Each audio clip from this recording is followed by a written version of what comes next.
السلام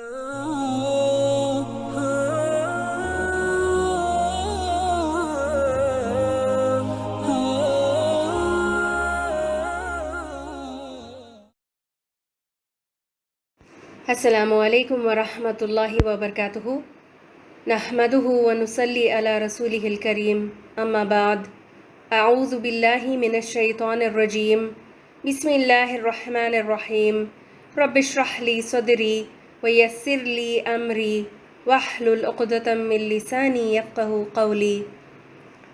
اللہ کا شکر اور احسان ہے کہ آج ہمیں اللہ نے یہ موقع فراہم کیا ہے مزید علم حاصل کرنے کے لیے۔ آج بإذن اللہ تعالی سورۃ البقرہ کی آخری 2 آیات کی تفسیر پڑھیں گے۔ آیت نمبر 285 دیکھیں، آمن الرسول، یہ والی آیت۔ رسول یعنی حضور صلی اللہ علیہ وسلم اور ایمان لانے والے اس پر ایمان رکھتے ہیں جو رسول صلی اللہ علیہ وسلم پر نازل کیا گیا، یعنی قرآن اور حدیث پر ایمان لاتے ہیں۔ سب کے سب ایمان لاتے ہیں اللہ پر اور اس کے فرشتوں پر، اس کی کتابوں پر اور اس کے رسولوں پر۔ رسولوں میں سے کسی ایک میں ہم فرق نہیں کرتے۔ تو یہاں تک کا حصہ دیکھیں۔ ان آیات میں ہمارا عقیدہ بیان کیا گیا ہے کہ مومن ہونے کے لیے کس کس چیز پر ایمان لانا ضروری ہے۔ بیسیکلی ارکان ایمان کا ذکر ہے اس میں، اور ایمان کے ارکان کتنے ہیں؟ ارکان ایمان 6 ہیں، جن میں سے 4 کا ذکر اس آیت میں آیا ہے۔ یہ کون سے ہیں ارکان الایمان؟ اللہ پر ایمان لانا، اللہ کو ماننا، پھر فرشتوں کو، پھر ساری الہامی کتابوں کو ماننا، یعنی یہ کہ زبور، تورات، انجیل اور قرآن اللہ کی طرف سے نازل شدہ ہیں، اور پھر تمام رسولوں کو ماننا کہ وہ اللہ کے بھیجے ہوئے اور چنے ہوئے رسول ہیں۔ پھر یوم آخرت کو ماننا کہ قیامت کا دن ضرور قائم ہوگا اور جس میں اپنا حساب اور کتاب ہوگا، جزا اور سزا دیے جائیں گے۔ اور آخر میں تقدیر کو بھی ماننا، قدر کو ماننا کہ ہر خیر اور شر اللہ کی طرف سے ہی ہے۔ جو کچھ ہماری زندگی میں ہوتا ہے وہ اللہ کے ہی اذن سے مقدر کیا ہوا ہے، اور ہم اللہ کے فیصلے سے راضی ہیں اور اس کو ہم نے مان لیا ہے۔ تو اس پہ راضی رہنا، اس کو ماننا، یہ 6 چیزیں جو ہیں ارکان الایمان کہلاتے ہیں۔ ان سارے ارکان کو مان لینے والے کا ایمان کامل ہوتا ہے، اور اگر کوئی شخص ان میں سے کسی ایک کو بھی نہیں مانتا، کسی ایک کا بھی انکار کر دیتا ہے تو اس کا ایمان کامل نہیں ہے، وہ ناقص ایمان والا ہوگا۔ یاد رہے کہ جنت میں جانے کے لیے یہ پہلی شرط ہے کہ انسان کا کامل ایمان ہونا بہت ضروری ہے، ورنہ بندہ چاہے کتنا بھی اچھے اخلاق کا مالک ہو، بہت زیادہ ویل مینرڈ ہو، نرم دل ہو، وہ چاہے جتنا بھی نیک عمل کر لے، وہ جنت میں نہیں جا سکتا جب تک کہ اس کو ان 6 ارکان پر پورا ایمان نہ ہو۔ یہود جو ہیں وہ موسیٰ علیہ السلام کی قوم ہیں، اور ان کو ہدایت کے لیے تورات کو اللہ نے نازل کیا تھا ان کی طرف۔ تو یہ موسیٰ علیہ السلام کی قوم جو ہے، امت جو ہے، اس کو یہود کہتے ہیں، اور جوز کے نام سے بھی یہ ابھی بھی ہیں دنیا میں باقی ان کی قوم، تو یہ یہودی ہیں۔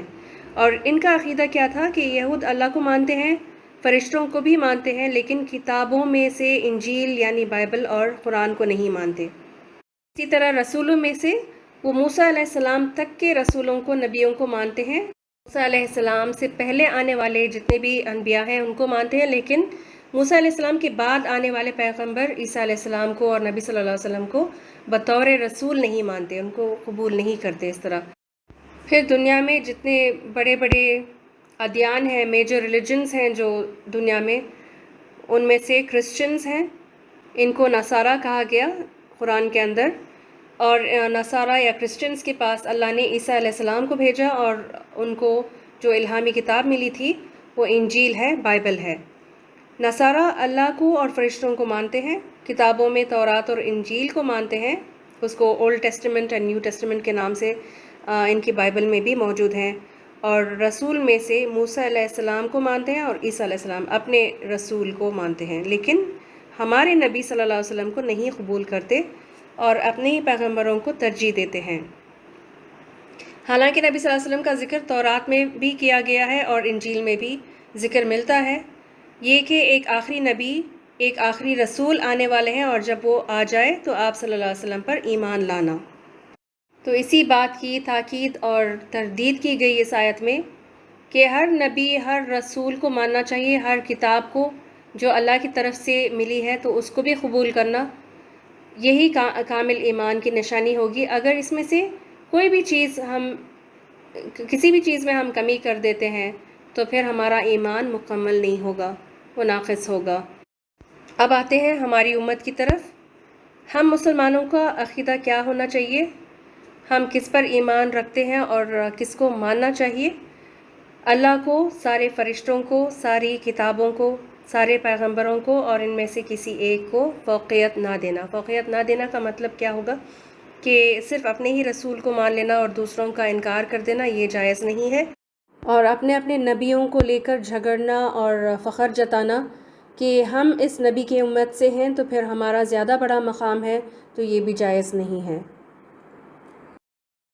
ایمان کی تکمیل پہلا سٹیپ ہے، اور پھر اس کے آگے دوسرا قدم کیا ہے؟ سمعنا و اطعنا، اللہ کے پیغام کو غور سے سننا اور سننے کے بعد اس پر اطاعت کرنا، اوبے کرنا، جس بات کو، جس حکم کو سنا اور سمجھا ہے اس پر چلنا، ایک کان سے سن کر دوسرے سے نکال نہیں دینا میسج کو۔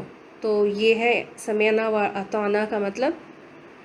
اور یہود کو بھی اسی طرح کے احکام ملتے رہے تورات میں، اور انہوں نے کیا کہا؟ سمعنا و عصینا، سنا ہم نے اور نافرمانی کی ہم نے۔ تو یہی تھا ان کا رویہ اور ان کا ایٹیٹیوڈ۔ تو ہم سے یہ مطالبہ کیا ہے اللہ سبحانہ تعالیٰ نے کہ ہم سنیں غور سے حق بات کو، اور پھر سننے کے بعد اس پر عمل بھی کریں۔ پھر فرمایا غفرانک ربنا، اے ہمارے رب ہم تیری ہی بخشش چاہتے ہیں۔ یعنی ایمان لا کر عمل کرنے کے بعد مخلص ایمان والے اپنی نیکیوں پر اکڑتے بگڑتے نہیں ہیں، ان کا چرچا نہیں کرتے، ان کا دکھاوا نہیں کرتے، ان کی نمائش نہیں کرتے۔ ایمان والوں کی نظر اپنی نیکیوں پر نہیں ہوتی بلکہ اپنے گناہوں پر، اپنے نیک اعمال کی کمی کوتاہی اور کمی پیشی پر ہوتی ہے۔ ان کو اپنے نیک اعمال کی قبولیت کی فکر ہوتی ہے اور گناہوں سے توبہ کرتے ہیں، اللہ کی مغفرت کے طلبگار ہوتے ہیں۔ یہ ایمان کی تکمیل کی اصل نشانی ہے۔ پھر آگے فرمایا وَإِلَيْكَ الْمَصِيرُ، اور تیری ہی طرف لوٹنا ہے، پلٹنا ہے۔ اپنی آخرت کی فکر مند ہوتے ہیں اور اپنے انجام کے بارے میں ڈرتے رہتے ہیں، مطمئن ہو کر نہیں بیٹھ جاتے کہ ہم نے یہ اور یہ نیکی کرنے والے ہیں اور ہم نبی صلی اللہ علیہ وسلم کی امتی ہیں اور اللہ غفور الرحیم ہے تو ہمارے لیے جنت پکی ہے۔ تو یہ سوچ نہیں رکھتے، اس طرح کا ایٹیٹیوڈ نہیں ہوتا مخلص ایمان والوں کا۔ تو یہی چیز مطلوب ہے اللہ سبحانہ تعالیٰ کو، اور اسی کی ہمیں بھی کوشش کرنی چاہیے۔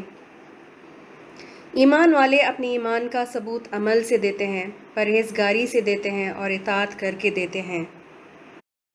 اور ہمیں ان سب چیزوں کے لیے دعائیں بھی مانگنی چاہیے کہ اللہم انا نسألک ایمانا کاملا ویقینا صادقا وتوبتا نصوحا، اللہ ہمیں کامل ایمان اور سچا یقین عطا کرے اور خالص توبہ کرنے کی بھی توفیق عطا کرے، آمین یا رب العالمین۔ آیت نمبر 286، لا یکلف اللہ نفسا الا وسعها، اللہ کسی جان پر اس کی طاقت سے بڑھ کر بوجھ نہیں ڈالتا۔ اللہ نے اس آیت کے ذریعے ایک بہت بڑا اور اہم قاعدہ ہمیں سکھا دیا۔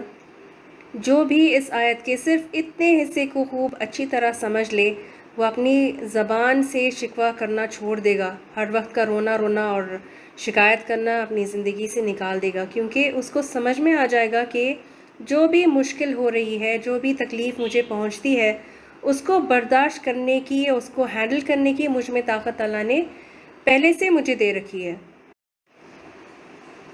اس اصول کو یاد رکھ لیجئے کہ دین کے جتنے بھی احکام ہمیں ملے ہیں وہ بھی ہم پر کوئی بوجھ نہیں ہے۔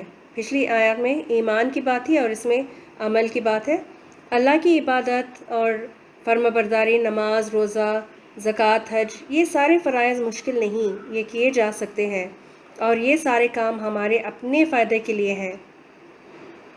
اللہ نے اس کو ہم پر فرض نہیں کرتا تو کتنے لوگ ہیں ہم میں سے جو ان پر عمل کرتے، ان فرائض پر.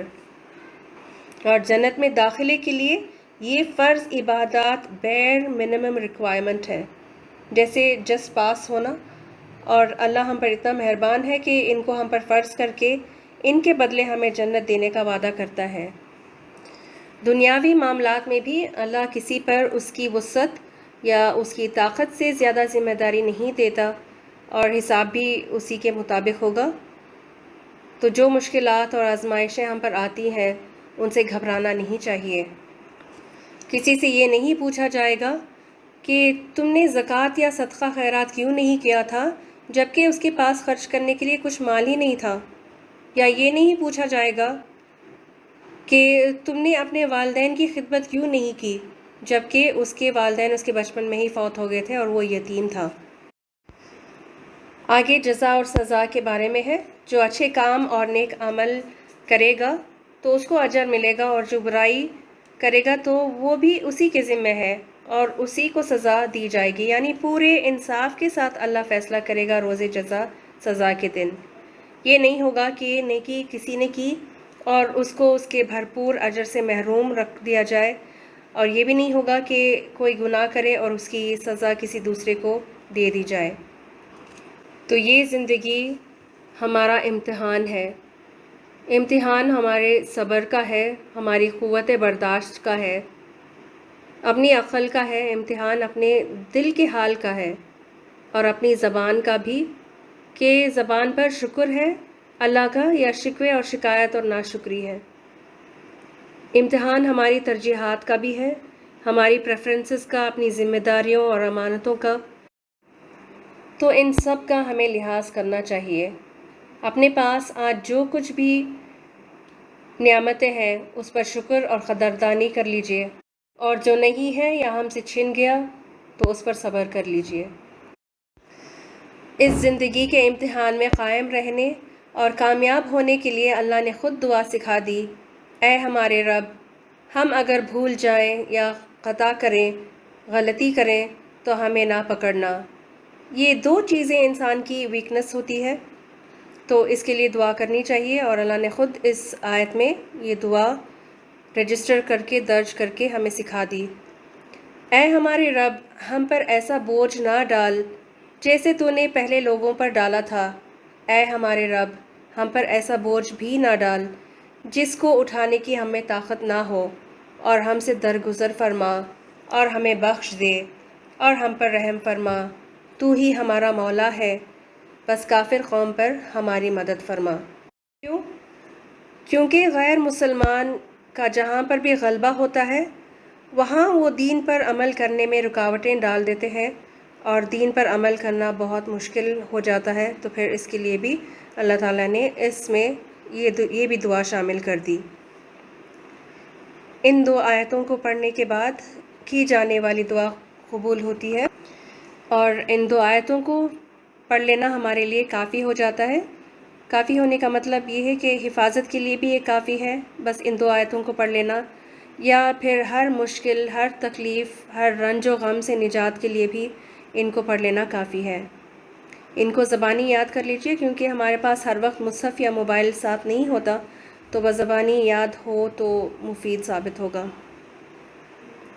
ابھی سورۃ البقرہ کی یہ آخری دو آیتوں کی تلاوت سن لیجئے. بارک اللہ لی ولکم فی القرآن الحکیم ونفعنی وإیاکم بآیاتی وذکر الحکیم. سبحانک اللہم وبحمدک، نشہد ان لا الہ الا انت، نستغفرک ونتوب الیک. السلام علیکم ورحمۃ اللہ وبرکاتہ. اعوذ باللہ من الشیطان الرجیم. بسم اللہ الرحمن الرحیم. آمن الرسول بما انزل الیہ من ربہ والمؤمنون كل آمن بالله وملائكته وكتبه ورسله لا نفرق بين أحد من رسله وقالوا سمعنا وأطعنا غفرانك ربنا وإليك المصير. الكبير. لا يكلف الله نفسا إلا وسعها، لها ما كسبت وعليها ما اكتسبت. ربنا لا تؤاخذنا إن نسينا أو أخطأنا. ربنا ولا تحمل علينا إصرا كما حملته على الذين من قبلنا. ربنا ولا تحملنا ما لا طاقة لنا به، واعف عنا واغفر لنا وارحمنا، أنت مولانا فانصرنا على القوم الكافرين.